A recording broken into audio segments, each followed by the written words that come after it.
अभी आ जाएंगी क्योंकि एक और कार्यक्रम है, इसलिए समय से सब शुरू करना है बोला। जय हिंद।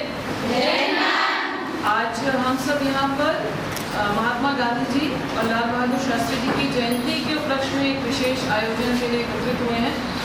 और ये दोनों ही व्यक्तित्व ऐसे हैं जो हमें जीवन में बहुत प्रेरणा देते हैं। महात्मा गांधी जी के बारे में अगर हम जैसे ही गांधी शब्द का प्रयोग करते हैं तो साथ में हमारे सामने एक इमेज आती है अहिंसा वाली। और इसी कारण से संयुक्त राष्ट्र महासभा ने 2007 में 2 अक्टूबर को अंतर्राष्ट्रीय अहिंसा दिवस के रूप में भी घोषित किया था, क्योंकि गांधी जी का ये मानना था, उन्होंने अपने व्यक्तित्व से, अपने जीवन में, अपनी कथनी और करनी से, अपने व्यवहार से इस बात को हमेशा ही इस बात पे बल दिया कि अहिंसात्मक प्रवृत्ति को अपनाकर हम बहुत आगे तक जा सकते हैं। अगर हम किसी भी लक्ष्य को प्राप्त करने के लिए हिंसा का सहारा लेते हैं तो उसके परिणाम के रूप में भी हमें हिंसा ही मिलेगी। तो अगर हम एक शांतिपूर्ण साम्राज्य की स्थापना करना चाहते हैं, एक आदर्श समाज की रचना करना चाहते हैं, तो ऐसे में हमें अहिंसात्मक प्रवृत्ति को उसके बीज के रूप में रखना चाहिए। और साथ ही साथ जो शास्त्री जी का जीवन है वो बहुत, राजनीतिक जीवन को अगर हम देखें तो बहुत अल्पकालीन था, लेकिन उस अल्पकालीन राजनीतिक जीवन में भी उन्होंने बहुत बड़े बड़े कार्य किए।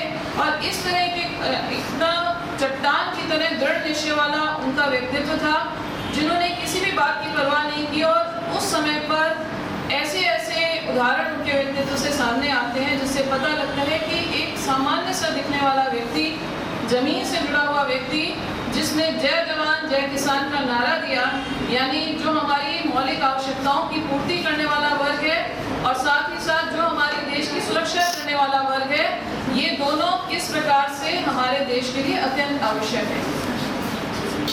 हमारे बीच में प्रवक्ताओं का सभी का स्वागत है, आप सभी आए। तो आज ये दोनों व्यक्तित्व पर हम लोग चर्चा करने के लिए एकत्रित हुए हैं। और साथ ही साथ हम जानते हैं कि हम आज़ादी के अमृत काल में चल रहे हैं और बहुत सारे संकल्प हैं हम सब के सामने कि हम कैसे विकसित भारत की संरचना कर सकते हैं। तो विकसित भारत की संरचना में इस अमृत काल में हम सबका दायित्व क्या होना चाहिए आत्मनिर्भर भारत बनाने की दिशा में, इन सब को लेकर के आज एक छोटा सा कार्यक्रम है, संवाद है। और क्योंकि विकसित भारत की दिशा में जो प्रयास हम कर रहे हैं उसमें युवाओं की एक बहुत महत्वपूर्ण भूमिका होने वाली है और है भी। तो इसलिए ये संवाद जो है वो युवा संवाद है कि केवल कोई विशेषज्ञ आके आपको कुछ समझाए, आप विशेषज्ञों से भी समझें और साथ ही साथ युवा जो है आकर के अपनी बात को रखना सीखेंगे। तो इसलिए ये जो छोटा सा आज एक कार्यक्रम है उसमें आप सभी का स्वागत है। एक बार सभी प्रवक्ताओं का, सभी छात्राओं का, सभी कैडेट्स का स्वागत है। अपने लिए जोरदार तालियों से अपने चाहे आप संवाद करें, चाहे आप किसी का स्वागत करें, तो अपनी ऊर्जा का प्रदर्शन एक बार फिर से करें।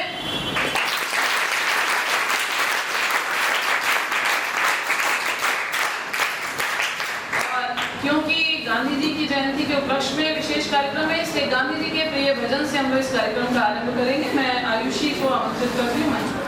साबरमती के संत तुमने कर दिया कमाल, देगी हमें आजादी दिला स्वर्ग दिलाया।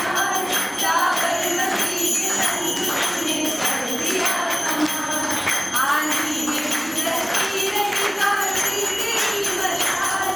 साबरमती के संत तुमने कर दिया कमाल, धरती पे लड़ी तूने अजब की लड़ाई, ताकि न सही लोग न बंदूक चलाई।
अपनी बात कहेंगी। मौलिक अधिकारों और स्वतंत्रता के लिए आंदोलनों को प्रेरित किया है।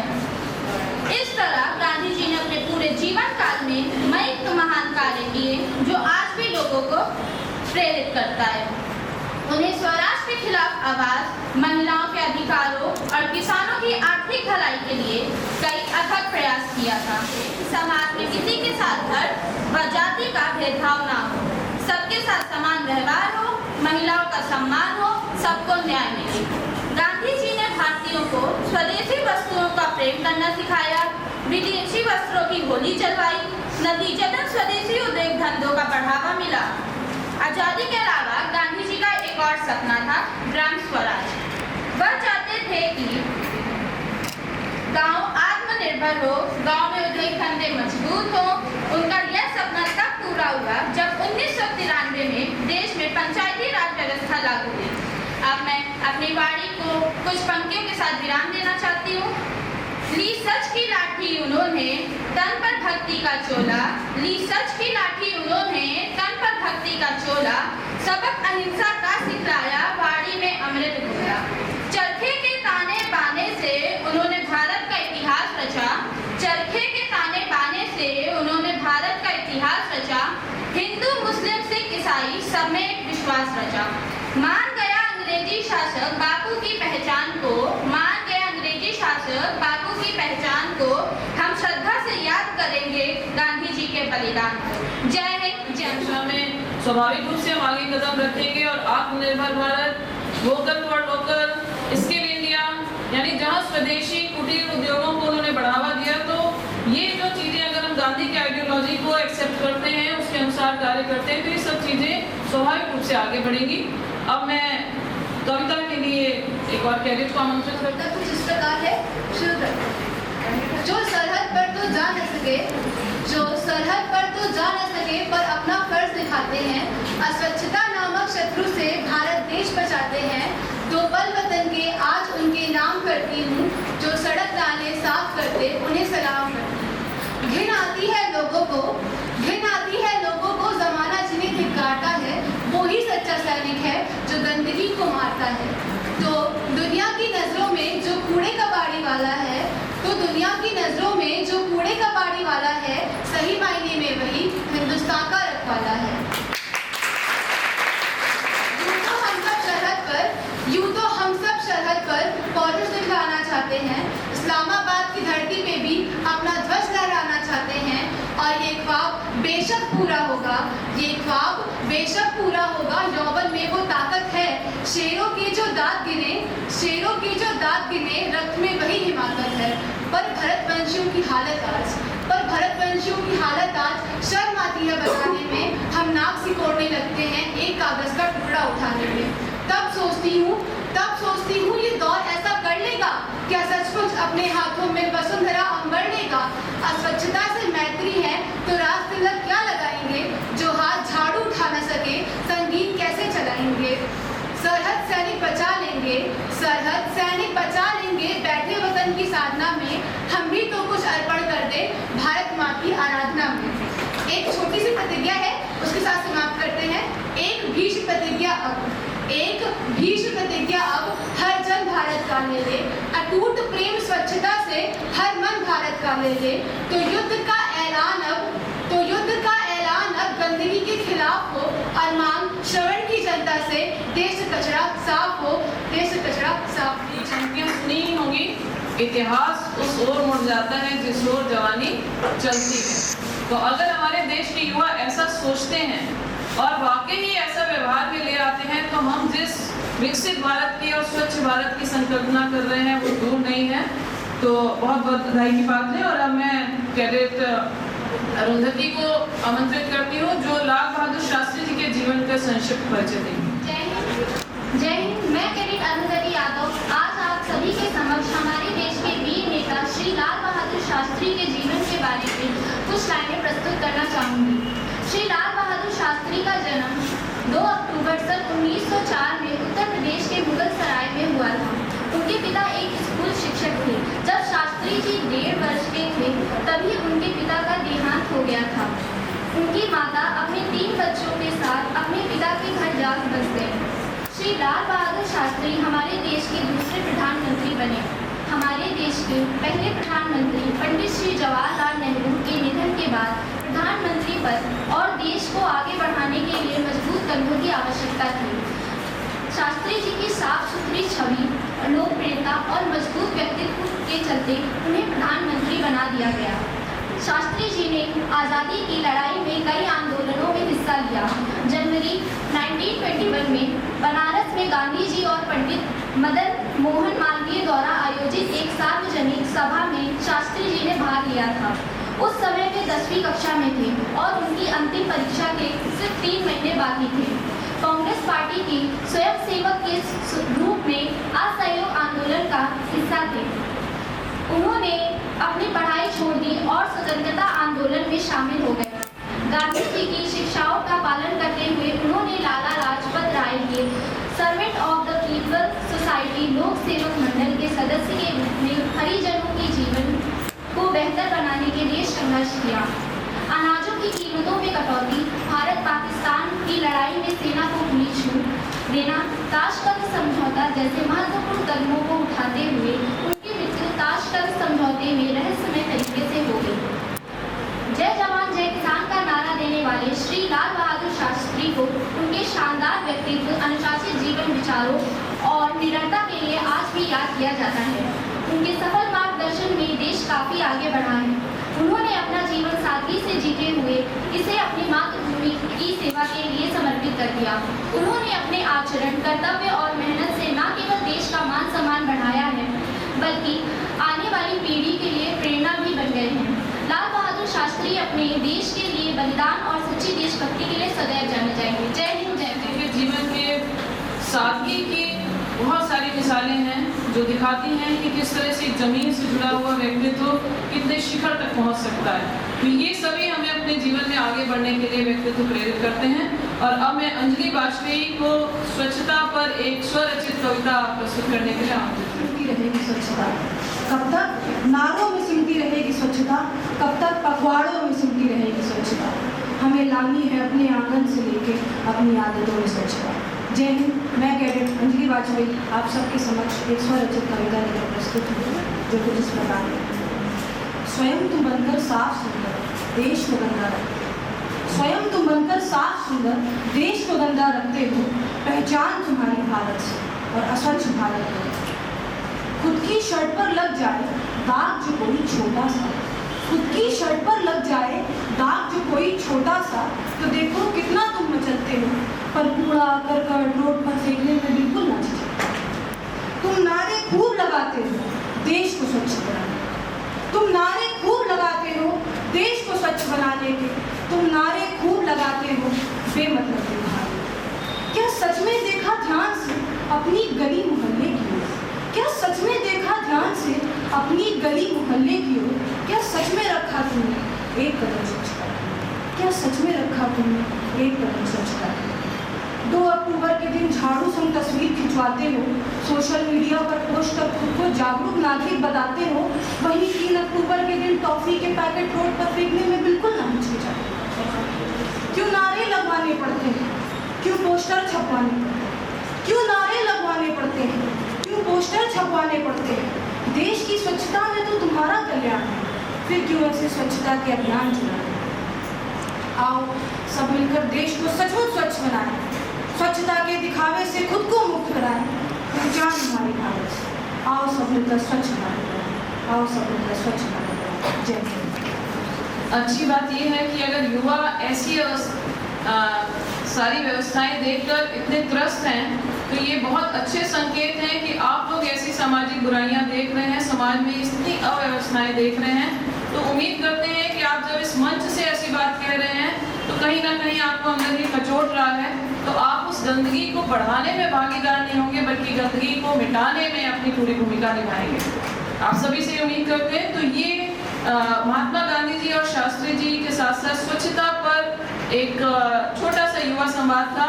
और क्योंकि सेवा पखवाड़ा के अंतर्गत आत्मनिर्भर भारत की ओर भी विशेष ध्यान देने की आवश्यकता है, तो अब मैं मंच पर अपने महाविद्यालय की प्राचार्य प्रोफेसर मंजुला उपाध्याय जी को आमंत्रित करती हूँ कि युवा संवाद आत्मनिर्भर भारत पर होने से पूर्व वो अपने विचारों से आप सभी को गुड मॉर्निंग एवरीबॉडी।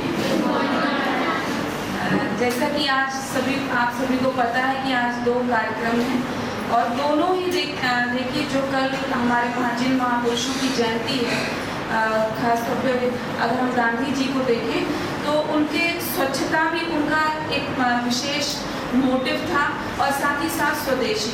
तो एक कार्यक्रम आपका स्वच्छता पर है, दूसरा स्वदेशी पर, किस तरीके से आप स्वदेशी चीज़ों को अपनाकर यहाँ के रोजगार सृजन में सहायक हो सकते हैं। और लाल बहादुर शास्त्री जी ने भारत को आत्मनिर्भरता की ओर वो ले गए।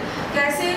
क्योंकि जब भारत पाकिस्तान का युद्ध हुआ, तो चीन का भी युद्ध हुआ, फिर लगातार बहुत साल सूखा पड़ता रहा, तो इसकी वजह से भारत में एक समय ऐसा आया कि जब इतनी बड़ी खाद्य संकट उत्पन्न हुआ, फूड क्राइसिस हुई, कि हमें बाहर से अनाज आयातित करना पड़ रहा था। और भारत के पास उस समय उतने अच्छे फाइनेंशियल रिसोर्सेज नहीं थे और जो हमारा आयात बिल था वो लगातार निरंतर बढ़ता जा रहा था।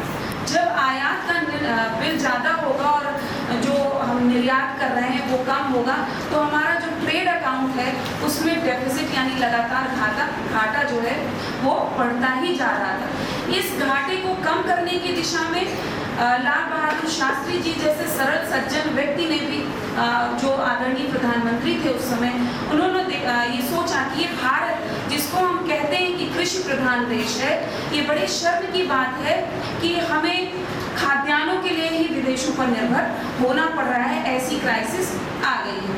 तो उस संकट काल में भारत के जो लोग भूखे न मरने पाए, तो उसके लिए उन्होंने ग्रीन रेवोल्यूशन यानी जो हरित क्रांति है उसको MS स्वामीनाथन जी ने प्रपोजल रखा था, जो अभी कुछ समय पहले ही एग्रीकल्चर साइंटिस्ट थे, इकोनॉमिस्ट थे, जिनकी डेथ हुई। तो उन्होंने उसको सहर्ष स्वीकृति दे दी। और उस आज हम कहते हैं कि वो जो फूड फर्टिलाइज़र या पेस्टिसाइड है, वो कीटनाशक जितने हैं उसमें केमिकल बहुत है, तो वो खाद्यान्न नुकसान कर रहा है। तो हकीकत ये है कि वो as a short term solution जो है वो स्टार्ट किया गया था कि जो उस समय क्राइसिस है, उस क्राइसिस से हम उभर के आएँ। और एग्रीकल्चर सेक्टर ऐसा सेक्टर है जो कि समय समय पर अगर उसकी तकनीक में परिवर्तन ना किया जाए तो लॉ ऑफ डिमिनिशिंग रिटर्न्स के तहत उसमें जो हमको उत्पादन मिलता है वो उसमें ह्रास होने लगता है। ह्रास मतलब कमी आने लगती है। तो इस वजह से समय समय पर तकनीक को परिवर्तित होना चाहिए था। पर हरित क्रांति जिसमें कि हमने केमिकल फर्टिलाइज़र, पेस्टिसाइड इसकी बात की, और जो सीड्स थे यानी जो बीज थे वो agriculturally modified, genetically modified seeds थे, मतलब वो उनसे प्रजनन नहीं हो सकता था। आगे उन सीड्स को आप प्रयोग में नहीं ला सकते, हर साल किसान को नए बीज खरीदने पड़ते थे। तो इन सारी चीज़ों से उभरने के लिए लाल बहादुर शास्त्री जी ने हरित क्रांति को भारत में उसका स्वागत किया, लागू किया था। और बहुत लंबे समय बाद जब उसके कुछ ये देखा जाने लगा कि जो खाद्यान्न प्रोडक्शन है वो बम्पर प्रोडक्शन हुआ और एक चरम सीमा तक भारत का जो खाद्यान्न उत्पादन है वो पहुँचा। भारत सिर्फ सेल्फ सस्टेन्ड या आत्मनिर्भर ही नहीं हुआ, वो साथ साथ निर्यात भी करने लगा बहुत सारे देशों को अपने खाद्यान्न। तो वो आत्मनिर्भरता की हम अगर आज बात करते हैं तो आप देखें लाल बहादुर शास्त्री जी ने उसको उसी समय कह दिया था। गांधी जी जब स्वदेशी की बात करते हैं तो वो भी आत्मनिर्भरता की बात करते हैं, वो भी इसके खतरे को समझते हैं। दीनदयाल उपाध्याय जी भी जब बात करते हैं, जो कहते हैं कि ना तो हमें पूंजीवादी अर्थव्यवस्था अपनानी है, ना हमें समाजवादी अर्थव्यवस्था अपनानी है, भारत को एक अपना सनातनी मॉडल खुद अपनाना होगा जो उसकी संस्कृति के अनुरूप हो। हमें किसी पाश्चात्य संस्कृति की और मॉडल लेकर नहीं देखना होगा। पर हम गलती करें और हम गलती करते ही आ रहे हैं कि हम प्रगति के लिए, जहाँ तक कि जो हम विकसित भारत 2047 का भी सपना देख रहे हैं, तो उसमें हम कहेंगे अब 80% या 90% जो है हम विदेशी मॉडल को ही लेके चलते हैं, पाश्चात्य संस्कृति। बस वोकल फॉर लोकल कह लें या विकेंद्रीकृत प्रणाली कह लें या जो लघु कुटीर उद्योगों को बढ़ावा देने की बात कहें, MSME सेक्टर को बढ़ावा देने की बात कहें, तो इन सब चीज़ों को अगर आप देखें तो उसमें हम आत्मनिर्भरता की बात कर रहे हैं। यहाँ तक कि डिफेंस कॉरिडोर बनाए जा रहे हैं कि भारत, आपको मालूम है कि कितना सुरक्षित है अपनी सीमाओं से। अगर वो अपने आप को हमेशा चाक चौबंद न रखे अपनी डिफेंस व्यवस्था को, तो कभी भी जो है हम फिर से उस गुलामी की श्रेणी में जा सकते हैं। कुछ नहीं तो हमेशा हमारे जो पड़ोसी हैं, चाहे वो चीन हो, चाहे पाकिस्तान हो, या बांग्लादेश हो, इस नेपाल हो, कुछ ना किसी न किसी रूप में वो परेशानियों को झेलनी पड़ती। तो उस दिशा में भी हमें क्या था कि जो तकनीक हमें हमेशा बाहर से मंगानी पड़ेगी, तो इससे भी जो हमारा आयात का बिल है वो बढ़ता जा रहा है। तो वर्तमान प्रधानमंत्री आदरणीय नरेंद्र मोदी जी ने ये संकल्प लिया कि हमको डिफेंस के मामले में भी आत्मनिर्भर होना है, और उस आत्मनिर्भरता की ओर कदम रखते हुए आप अगर उत्तर प्रदेश की बात करें तो यहाँ पे डिफेंस कॉरिडोर बना। इन्वेस्टर्स समिट जो लगी उसमें काफ़ी कुछ डिफेंस सेक्टर के लिए भी आए। डिफेंस कॉरिडोर की आप देखें तो डिफेंस की प्रदर्शनी भी अलग से इसी लखनऊ में लगी। तो ये सारी चीज़ें क्या प्रमोट कर रही हैं, यहाँ तक कि जब जैसे कि हम आत्मनिर्भर बने डिफेंस के सेक्टर में भी, तो हम खाद्यान्न में आत्मनिर्भर बने, उसकी नींव जो है लाल बहादुर शास्त्री जी ने डाली। हम डिफेंस के में आत्मनिर्भर बनने की ओर बढ़ रहे हैं। ये नींव अगर आप देखें तो हमारे आदरणीय प्रधानमंत्री नरेंद्र मोदी जी ने डाली। इन्वेस्टर्स समिट होती है तो उसमें ज़्यादातर ये बाहर के कैपिटल को हम अट्रैक्ट तो कर रहे हैं, पर उसमें वो यहीं आकर उत्पादन करें, जिससे कि भारत का जो है वो उत्पादन और उत्पादकता बढ़े और हम उसको निर्यात कर सकें। भारत की टैगिंग उस पर लग के निर्यात वस्तु यानी कि के लिए वो जो फॉरेन इन्वेस्टर्स हैं उनको अट्रैक्ट करने की आप भारत में बनाइए और फिर भारत के ब्रांड के तहत उसको बेचें। तो बहुत सारी बातें हैं, आप बहुत सारे स्टूडेंट्स तैयार करके भी आए होंगे आत्मनिर्भर भारत पर। तो ये जो स्वच्छता पखवाड़ा चला है उसमें ये आत्मनिर्भर भारत पर संवाद एवं संभाषण की प्रतियोगिता की बात हुई थी। एक प्रतियोगिता बीएड विभाग द्वारा 27 तारीख को बहुत ही अच्छे से अपनी भाषण प्रतियोगिता को तैयार किया होगा। आप सभी को बहुत बहुत शुभकामनाएं। और गांधी जी और लाल बहादुर शास्त्री जी जिनका जन्मदिन है कल छुट्टी रहेगी वैसे, तो उनकी पूर्व दिवस पर ही हम मना रहे हैं, पर आप अपने घर से ही उनको प्रणाम कर लीजिएगा। प्रणाम हम आज भी करते हैं, अपने श्रद्धा सुमन उन्हें आज भी अर्पित कर रहे हैं। और आप जानते हैं कि दोनों ही लोगों को अगर देखें तो सादा जीवन, उच्च विचार वाले व्यक्तित्व रहे हैं। और शायद 2 अक्टूबर में इतनी बड़ी खासियत थी जिसने इतने 2 महापुरुष हमको दिए। और अगर आप भीड़ डॉल देखें तो गांधी जी और लाल बहादुर शास्त्री जी का वो भी वैसा ही था, एकदम सिंपल वस्त्र धारण करना, सिंपल लाइफ स्टाइल को जीना, सरकारी जो सुविधाएं होती हैं उसका दुरुपयोग नहीं करना। अगर गांधी जी चाहते तो वो किसी और को अपना प्रधानमंत्री बनाते या राष्ट्रपति बनाते, खुद ही बन जाते, तो वो सत्ता लोलुपता नहीं थी। पर आप गांधी जी को भी डिटेल में पढ़िए, लाल बहादुर शास्त्री जी को भी पढ़िए। गांधी जी के अहिंसा के जो विचार हैं, उनके जो स्वदेशी के विचार है, जो हिंद स्वराज पे उन्होंने लिखा है, स्वराज की संकल्पना है, इन सब चीज़ों की आप स्टडी करिए। क्रिटिसिज्म अलग चीज़ होती है, पर जो किसी में हमें अच्छी चीज़ें देखने को मिलती हैं तो हमें उससे अच्छी बातें सीखनी चाहिए। और आप अगर किसी की प्रशंसा करें या किसी का आलोचना करें, दोनों ही तभी करें जब आप उसके बारे में पूर्ण ज्ञान रखें। तो उस ज्ञान को अर्जित करें। आप युवा हैं और जैसा कि मैं हमेशा कहती हूँ, सभी कहते हैं कि युवा जो है देश की गति और दिशा को बदल सकते हैं। तो जब हम विकसित भारत 2047 का संकल्प लेके चल रहे हैं तो आपको इसको गति देनी है कि जिससे कि हम 2047 तक इसको प्राप्त कर सकें। और वो तभी होगा जब आप मेहनत करेंगे, जब आप अभी जो नेक्स्ट कार्यक्रम है उसमें हमने कुछ स्टार्टअप जिन्होंने खोले हैं उनको बुलाया है, एंटरप्रेन्योर्स को बुलाया है, रोजगार सेवा विभाग योजना विभाग से भी बुलाया है। और बैंक से भी बुलाया है, जो उस दिन बात हो रही थी कि किस प्रकार से लोन लिए जा सकते हैं। जैसे स्टार्टअप इंडिया है या मेकअप स्टैंड अप इंडिया है। स्टैंड अप इंडिया जो है SC ST OBC मतलब इन जो पिछड़े वर्ग हैं उनके लिए है, उनको भी लोन्स देता है। तो तरह तरह की किस प्रकार के आपको लोन मिल सकते हैं। बहुत सारे लोन हैं जो कि महिलाओं के लिए ही है। तो इन सारी क्वेरीज को अपनी पूछिएगा और ध्यान से सुनिएगा। ये कार्यक्रम अटेंड करने के बाद आप सभी लोग मिनी ऑडिटोरियम में इकट्ठा होंगे और वो कार्यक्रम 11 बजे से।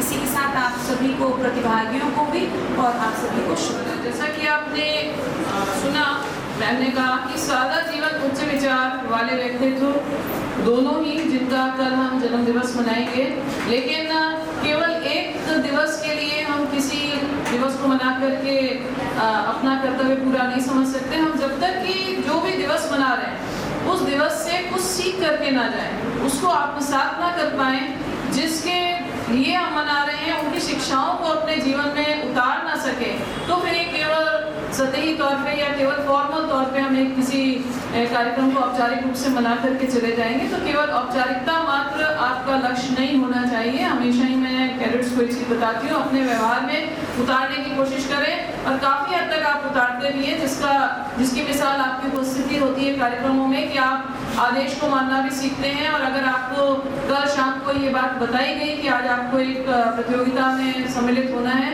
तो भी आप में से काफी छात्राओं ने अपने आप को आगे किया। आत्मनिर्भरता की बात जहाँ तक आती है तो वहाँ पर जैसा मैम ने बताया बहुत सारी चीजें उसके अंदर इंक्लूडेड हैं।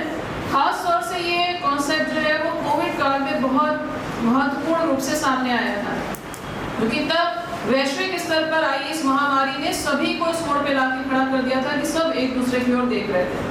तब स्थितियां यही थी कि जब तक हम स्वयं आर्थिक रूप से मजबूत नहीं होंगे, क्योंकि आत्मनिर्भरता आर्थिक निर्भरता पर को जोड़ देती है कहीं ना कहीं। अगर हम आर्थिक रूप से स्वावलंबी हैं तो हम स्वाभिमान के साथ किसी भी ओर देख सकते हैं, लेकिन अगर हम आर्थिक रूप से स्वावलंबी नहीं हैं तो स्वाभाविक रूप से हमें कहीं ना कहीं पराधीन होकर के देखना पड़ता है सामने वाले की ओर। आत्मनिर्भरता का तात्पर्य ये भी बिल्कुल नहीं है कि हमें विदेशी संबंध समाप्त कर देने हैं, हमें किसी के साथ वैश्विक स्तर पर कोई संबंध नहीं रखना, बल्कि हमें वैश्विक स्तर पर आदान प्रदान, आयात निर्यात की प्रक्रिया को अपनाना है। लेकिन इसकी मिसाल आपने कोविड काल में भी देखी कि ना केवल हमने वैक्सीन बनाई, अपने देशवासियों को सुरक्षित रखा, बल्कि पूरे संसार ने, विश्व ने भारत की ओर देखा कि उनको वैक्सीन उपलब्ध करा दें। तो आत्मनिर्भरता यही है कि जहाँ पर हमें चुनौतियां भी बहुत हैं। ऐसा नहीं है कि केवल ये कह देना, क्योंकि स्वदेशी की अगर हम बात करते हैं तो यहाँ पर हमको गुणवत्ता परक स्वदेशी उत्पादों को लाना होगा, क्योंकि अगर हम केवल स्वदेशी की बात कर रहे हैं, वोकल फॉर लोकल की बात कर रहे हैं, लेकिन क्वालिटी को या गुणवत्ता को मेंटेन नहीं कर पा रहे तो भी उसका कोई औचित्य नहीं होगा। तो बहुत सारी चीजें जिसे हमें ध्यान में रखना है। हमें ग्रीड कल्चर, जो हमारा हर चीज को पाना, हम जितने हमारे संसाधन हैं, प्राकृतिक संसाधन, उसका दोहन करने में लगे हैं।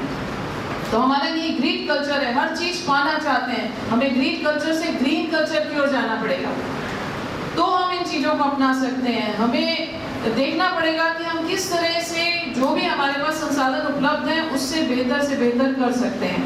तो इन्हीं सब पे चर्चा करने के लिए युवा संवाद के रूप में आज आत्मनिर्भर भारत के ऊपर कुछ छात्राएं जो हैं वो प्रस्तुत करेंगे। और हमारे बीच में आप जैसा भी प्रस्तुतिकरण करेंगे, भले ही आपको शॉर्ट नोटिस पे हुआ, लेकिन वो एक प्रतियोगिता का रूप लेगा और निर्णायक मंडल के रूप में आप देख सकते हैं प्रोफेसर संगीता कोतवाल मैडम और प्रोफेसर मंजुला यादव आपके बीच में मौजूद हैं, और सारी प्रवक्ताएं वो सब भी सामने से आपको देख रही हैं। तो एक मंच जब आपको मिलता है, सबसे बड़ा प्रयास ये है कि जब आप मंच पर आते हैं, आपका जो मंच का फियर है वो दूर होता है, आप पब्लिक स्पीकिंग सीखते हैं, आपका कॉन्फिडेंस लेवल बढ़ता है, आप सबके बीच में बोलना सीखते हैं। कल को आप किसी भी कार्य के लिए आगे बढ़ेंगे समाज में, जब आप एक इंटरव्यू साक्षात्कार के लिए जाएंगे, वहां पर अगर आप में कॉन्फिडेंस नहीं है तो आप अपने जो कुछ आपको आता है उसका जवाब देने में भी सक्षम नहीं हो सकेंगे। तो मंच देने का ये एक बहुत महत्वपूर्ण मुद्दा है, इसलिए बिना डरे आप मंच पर आएं और अपने नाम के साथ अपनी बात को रखें। विषय है आत्मनिर्भर भारत। एक बार फिर से भारत को विश्व गुरु बनाना है। अब हमें भारत को आत्मनिर्भर बनाना है। जय हिंद। मैं कैडेट लक्षिका किशोर आज आप सभी के समक्ष अपने विचार प्रस्तुत करना चाहूँगी आत्मनिर्भर के विषय में। आत्मनिर्भर भारत से अभिप्राय है भारत का स्वयं पर निर्भर होना। आत्मनिर्भर भारत अभियान की शुरुआत माननीय प्रधानमंत्री श्री नरेंद्र मोदी जी ने 12 मई 2020 को की और कोविड-19 महामारी से लड़ने के लिए भारत के सकल घरेलू उत्पाद को के 10% के बराबर 20 लाख करोड़ रुपए के विशेष आर्थिक और व्यापक पैकेज की घोषणा की। अर्थव्यवस्था, बुनियादी ढांचा, प्रणाली, जीवंत जनसांख्यिकी और मांग, ये 5 आत्मनिर्भर भारत के 5 स्तंभ हैं। इनका मुख्य उद्देश्य देश और उनकी नागरिकों को पूर्ण रूप से हर मायने में स्वतंत्र और आत्मनिर्भर बनाना है। वित्त मंत्री ने आत्मनिर्भर भारत अभियान के तहत 7 क्षेत्रों में सरकारी सुधार और सक्षमताओं की घोषणा की। सरकार ने कृषि के लिए आपूर्ति श्रृंखला सुधार, तर्कसंगत कर प्रणाली और सरल और स्पष्ट कानून, सक्षम मानव संसाधन जैसे कई साहसिक सुधार किए। सरकार ने इस अभियान को प्रोत्साहन देने के लिए हर क्षेत्र में प्रोत्साहन दिया।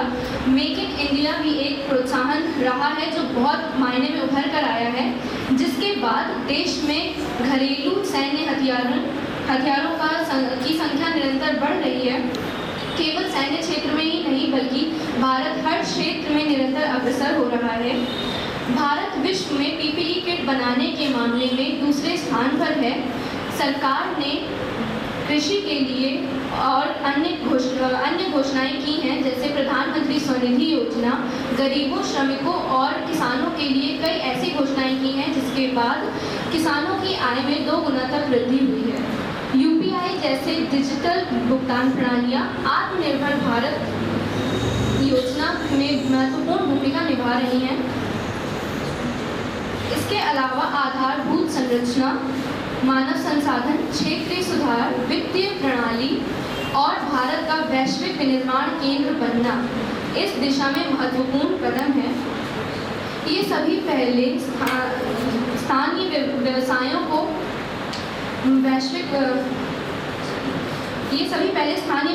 को सशक्त बनाती हैं, वित्तीय समावेशन को बढ़ावा देती हैं और देश को आत्मनिर्भर बनाने में महत्वपूर्ण योगदान देती हैं। भारत एक मददगार हाथ के रूप में उभर रहा है, जिससे हमारी अर्थव्यवस्था भी मजबूत हो रही है। इसी प्रकार हमारे देश की सरकार और नागरिकों के छोटे छोटे कदम जल्द ही भारत को पूर्ण रूप से आत्मनिर्भर बना देंगे। अंत में मैं अपनी वाणी को विराम देते हुए कुछ पंक्ति कहना चाहूँगी। लोगों को आत्मनिर्भरता का पाठ पढ़ाना है, लोगों को स्वदेशी वस्तुओं का लाभ बताना है, अर्थव्यवस्था में सबको भागीदारी निभाना है, हम सबको यथासंभव स्वदेशी ही अपनाना है। धन्यवाद। In front of you all to represent a speech on self-reliant India. So before I start, I want you to know that some people also call it economic nationalism. So today, India, that is Bharat, has become a self-reliant or Atmanirbhar country in most of its fields. The Indian Prime Minister, Mr. Narendra Damodar Das Modi, has launched the Atmanirbhar Bharat Abhiyan on 12 May 2020 during the COVID pandemic to make India self-reliant. As India prepares to take the global center stage, it will become an important global economy. India is ranked 5th in nominal GDP and ranked 3rd in purchasing power party.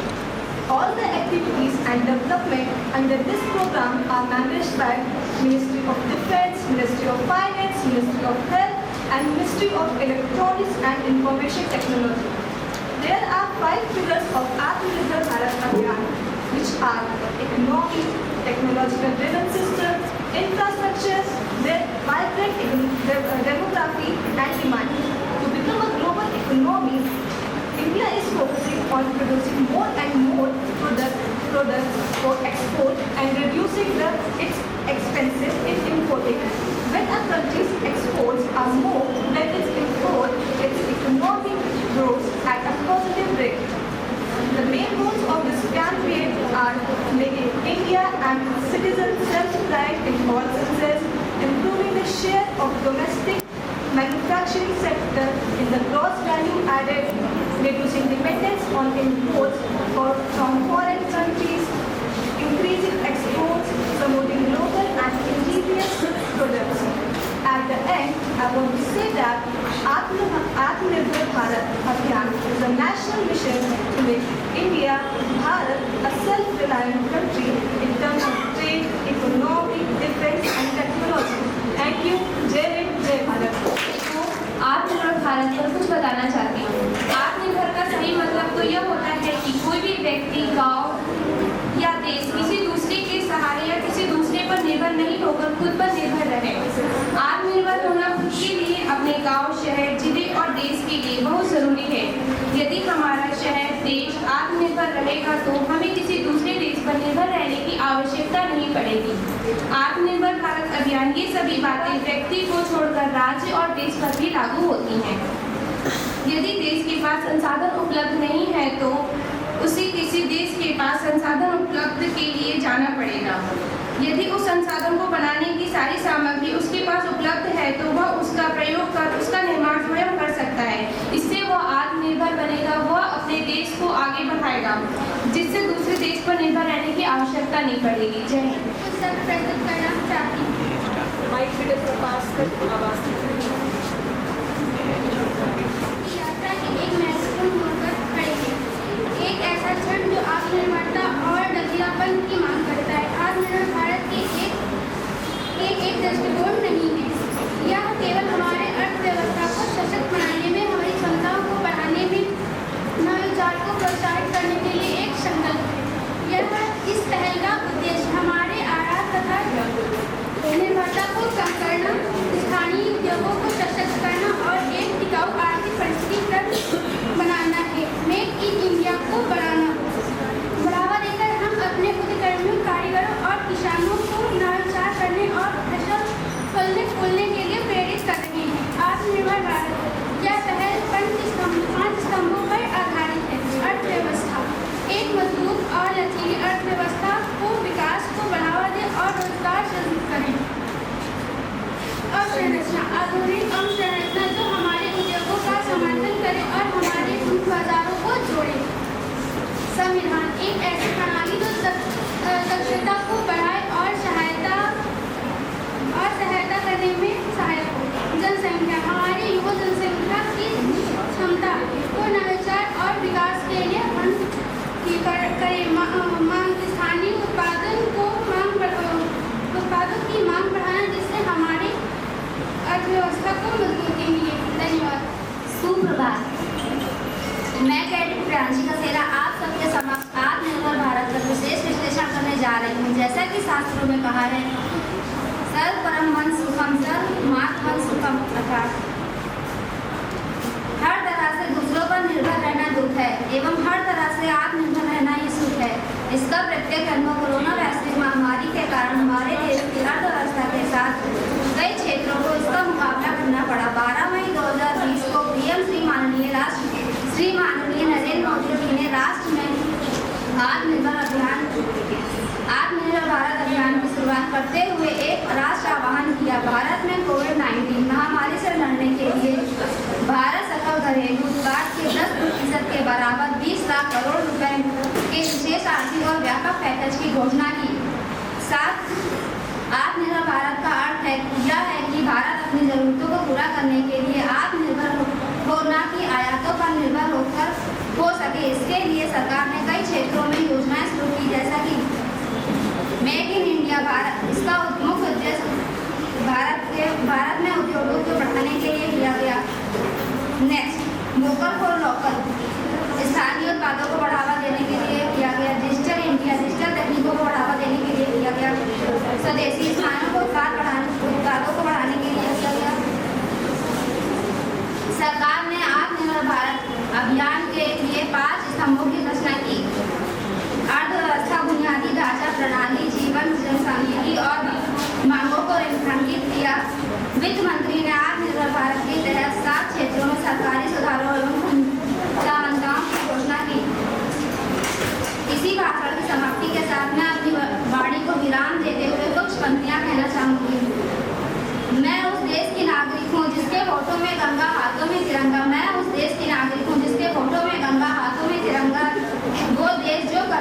कम से कम syndrome, कभी वंदे मातरम और कभी पंजाब सिंह गुजरात मराठा, कभी पंजाब सिंह गुजरात मराठा द्रविड़ उत्कल बंगाल है। मैं उस देश की नागरिक हूँ जो हर ठुकराए हुए की शरण स्थल है। मैं उस देश की नागरिक हूँ जो हर ठुकराए हुए की शरण स्थल बन जाता है और सात समंदर पार परदेशियों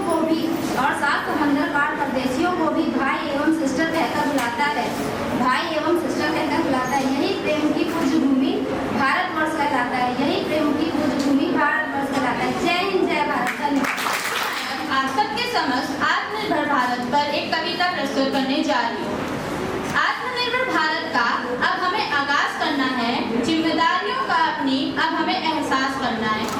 एकजुट होकर अब हमें सब संकटों से लड़ना है।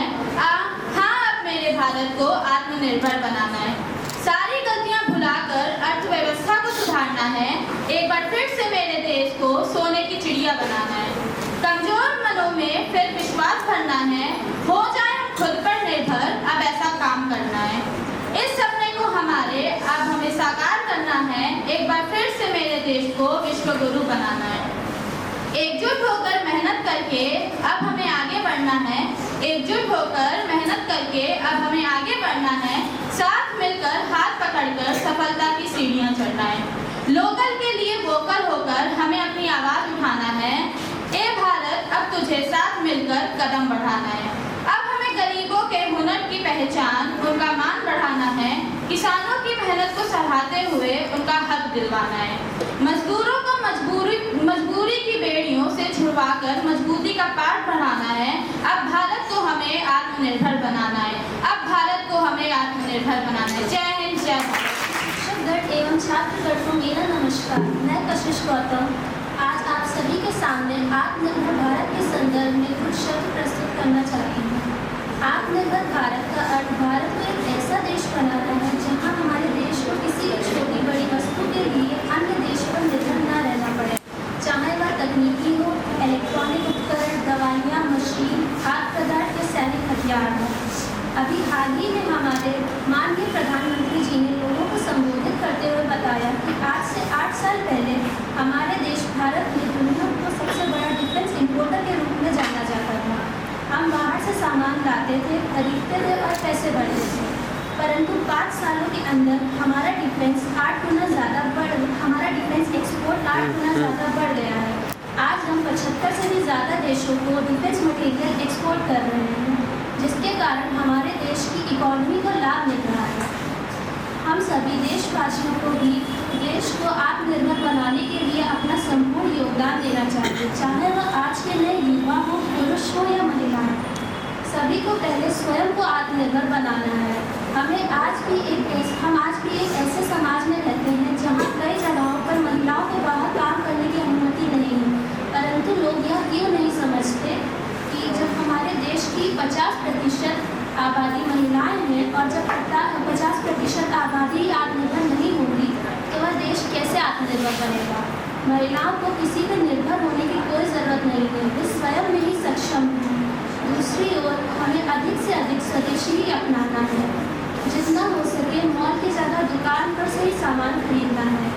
और अंत में एक सोच जो कहानी बनेगी, एक धुन जो रवानी बनेगी, आत्मनिर्भर होगा जब भारत तो सबकी जिंदगानी बनेगी। धन्यवाद।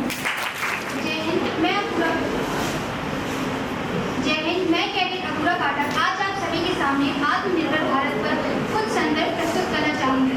आत्मनिर्भर का सही मतलब किसी पर निर्भर ना होकर खुद पर निर्भर होना होता है। यह शब्द जितना एक व्यक्ति के लिए जरूरी है, उतना ही एक गाँव, एक देश के लिए भी जरूरी है। यदि हमारा देश और गांव खुद पर निर्भर होगा तो हमें किसी भी दूसरे पर निर्भर नहीं होना पड़ेगा। हमारे देश में वो सभी संसाधन पर्याप्त मात्रा में उपलब्ध है जो एक देश में होने चाहिए। 2 अक्टूबर का दिन हर साल भारत में गांधी जयंती के रूप में और विश्व में अंतर्राष्ट्रीय अहिंसा के रूप में मनाया जाता है। भारतीय स्वतंत्रता आंदोलन और राजनीतिक इतिहास के महानायक राष्ट्रपिता महात्मा गांधी के आज़ादी में योगदान को देश कभी नहीं भुला सकता। सत्य और अहिंसा का देश कभी नहीं भूल सकता है। सत्य और अहिंसा के सिद्धांतों के दम पर भारत को अंग्रेजों से आज़ादी दिलाने में अहम रोल निभाने वाले गांधी जी का जन्म 2 अक्टूबर 1869 को गुजरात के पोरबंदर में हुआ था।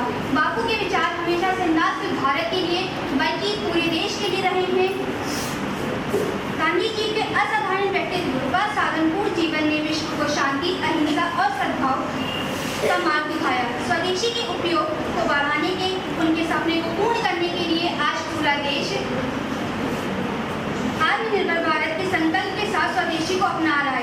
आज के दिन हमें उनके विचारों को अपने जीवन में उतारने का संदर्भ लेना चाहिए। धन्यवाद। Good morning, my fellow Indians. I am Kirit Ishta Dubey. I am here to present a speech on self-reliant India. Today, we stand at the threshold of a new era, an era of self-reliance and empowerment. The concept of self-reliant India is not just a slogan, it's a vision, a dream that has been nurtured by our great leaders since the dawn of independence. We have come a long way since our struggle for freedom, when visionaries like Mahatma Gandhi inspired us to be self-sufficient and self-reliant. The Swadeshi movement, which began in 1905, was a powerful expression of this desire for self-reliance. In recent years, our government has taken concrete steps to make India self-sufficient in many sectors. We have made significant progress in defense production with initiatives like Make in India and Vocal for Local. Mahatma Gandhi's philosophy of Swaraj laid the foundation of Atmanirbhar Bharat or self-reliant India. So let's unite to build an India that's confident, proud and self-reliant and prosperous, because we are the future, we are the change. Thank you. My fellow Indians, I am Karit Sagar Jahan, your speaker for today. I would like to thank you in the advance for your interest. In May 2020, Prime Minister Narendra Modi announced the Atmanirbhar Bharat Abhiyan to prevent the potential economic decline and turn the COVID-19 global pandemic into an opportunity. Atmanirbhar Bharat Abhiyan was launched by intention making the Indian self-sufficient and acting as a stimulant for the economy, which has been severely impacted COVID-19 pandemic due to the coronavirus pandemic. Trade, migration, many countries started the preparing and the future outbreaks by the diversifying their supply.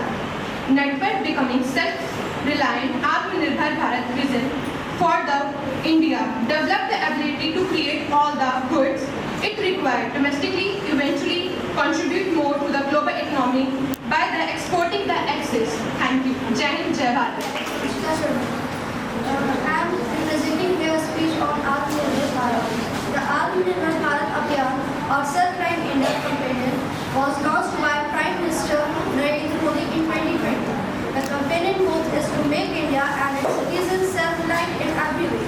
The campaign focuses on 5 areas: economy, infrastructure, system, demography and demand.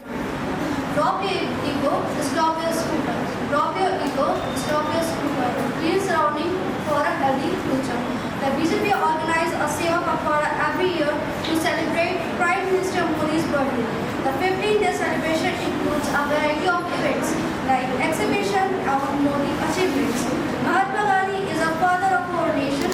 Atmanirbhar Bharat or self-reliant India is a vision and innovative introduced by the India government. It aims to make India self-reliant and economically strong nation. The concept emphasizes the importance of reducing dependence on imports and promoting domestic production and manufacturing. Aims of reducing reliance on foreign imports, especially in the critical sectors such as defense and technology, which will strengthen India's national society. In India,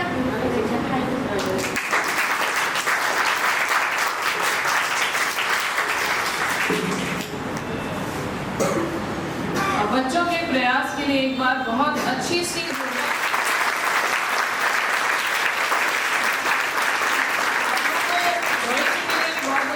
लेकिन आप प्रयास करें, धीरे धीरे ऐसे ही आपका आत्मविश्वास बढ़ेगा और आप बिना कागज के भी आपको कोई भी अब उसके लिए आवश्यक है कि आप अपडेटेड नॉलेज के साथ रहें, आप अखबार पढ़ते रहें, आप अपनी दिनचर्या में क्या हमारे आसपास घटित हो रहा है उससे अगर जानकार होंगे फिर आपको कोई प्रॉब्लम नहीं होगी किसी भी विषय पर बात करने पर।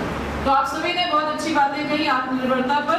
तो जैसे कि सभी में से निकल करके आया है कि हमारे भारत ने बहुत बदलाव आया है, बहुत आगे भी बढ़ा है। पहले हम दूसरों की ओर देखते थे, उनसे लेने की कोशिश करते थे, हमारा हाथ ऐसे था, हम ऐसे वाली स्थिति में आ चुके हैं जब देने की स्थिति में। तो ये बहुत बड़ा बदलाव है और युवा उस बदलाव को और आगे ले जाने में सक्षम हो सकते हैं। जैसे मैंने पहले भी कहा था, हमें ग्रीक कल्चर से ग्रीन कल्चर की ओर जाना है और हमें यूज एंड थ्रो से हमें यूज एंड ग्रो पर जाना है। तो हम जैसे जो आप 3 R's की भी बात करते हैं ना, हमें जितने प्राकृतिक संसाधन है उसका दोहन कम से कम हो और हम कैसे रिसाइकिल कर सकें चीज़ों को, इन्वायरमेंट को प्रदूषित ना करें, तो हमारे जितने संसाधन है वो सुरक्षित रहेंगे। सुरक्षित रहेंगे तो स्वाभाविक रूप से हमारे पास संसाधनों की कमी नहीं होगी, हम आत्मनिर्भरता की दिशा में बहुत आगे तक जा सकते हैं। तो बहुत बेहतरीन एक चर्चा हुई और इसी उसमें मैं कुछ पंक्तियां भी कहना चाहूँगी। एक ऐसा भारत जिसके शब्दकोश में असंभव नाम का कोई शब्द ना हो, एक ऐसा भारत जिसके शब्दकोश में असंभव ना कोई बात हो, जहां खुशहाल दिन रात हो, एक ऐसा भारत जो कौशल प्रधान हो, जहां जन जन का सम्मान हो, एक ऐसा भारत जहां पर्यटन तो हो लेकिन पलायन ना हो, एक ऐसा भारत जहां स्वदेशी ही विज्ञान हो, हर चीज में देसी महक विद्यमान हो, एक ऐसा भारत जिसकी धरोहर का जगत में गुणगान हो, एक ऐसा भारत जो आत्मनिर्भर हो, एक ऐसा भारत जो आत्मनिर्भर हो। आप लोगों ने सभी ने बहुत अच्छा किया। निर्णायक मंडल को भी मुझे लगता है, हालांकि छोटा छोटा ही था, लेकिन निर्णय करना हमेशा ही थोड़ा सा मुश्किल होता है। आप लोग कुछ कहना चाहेंगे? बहुत समय में कार्यक्रम का आरंभ हुआ था, भजन के साथ कार्यक्रम का समापन होगा। आयुषी और सभी मिल करके उसको गाएंगे, राम धुन सभी गा सकते हैं।